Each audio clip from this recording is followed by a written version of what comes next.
Ladies and gentlemen, this is part 2 of the October 13th, 2019 edition of the John Sunlight Show.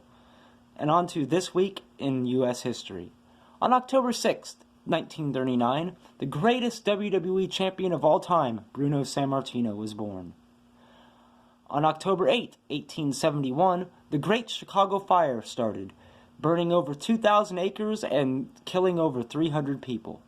And also on October 8, 1943, Chevy Chase was born, one of the greatest comedians of our time.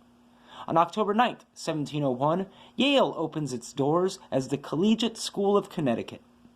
On October 11, 1913, Joe Simon was born. He is the co-creator of Captain America and Brother Power, and he also worked on the original Sandman, Boy Commandos, Newsboy Legion, Manhunter, and Blue Beetle with Jack Kirby.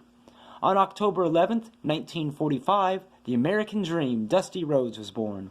Dusty Rhodes was the former multiple-time NWA World Tag Team, Six-Man Tag Team, and held other multiple titles throughout his decades of wrestling. And finally, on October 12th, 1904, Lester Dent was born. Lester Dent is the creator of Doc Savage, who was a precursor to Superman. Now, on to national news.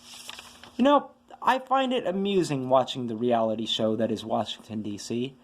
They know that none of their candidates have a chance against Donald Trump next year, so they continue to push this insanity of impeachment, which in it of itself is funny, because it's not like the Republican-led Senate will vote to remove him anyway. I know that Democrats believe that this will help bring out their base to support them, but history shows that when a party attempts to impeach a president, that party loses in the next election. And not just in the presidential election, folks. I'm talking about Congress and Senate too. If the Democrats aren't careful, they're going to lose national elections for years to come. Wait, that's what we all want. Never mind. Continue, Democrats, with your stupidity. Hopefully your party will go the way of the Whig Party, into the dustbin of history. On to my random thought.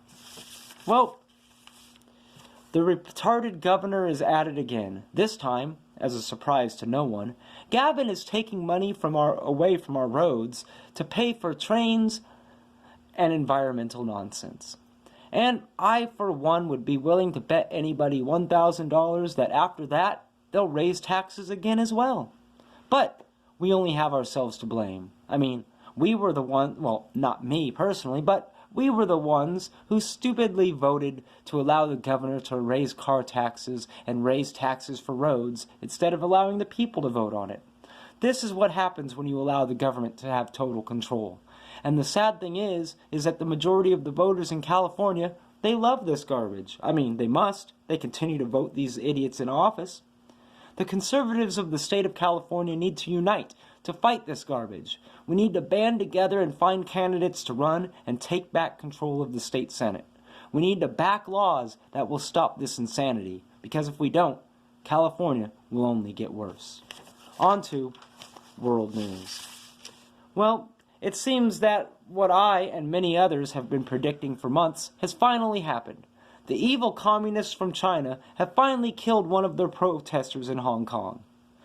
You know, this should come as a surprise to nobody, seeing how China has been doing this garbage for centuries. I mean, does anyone else remember Tiananmen Square? The sad thing is that the rest of the world will probably do nothing about it, because the majority of the leaders around the world are cowards. I would bet money that China could go into Hong Kong with tanks and level every single building, and nobody would do anything still.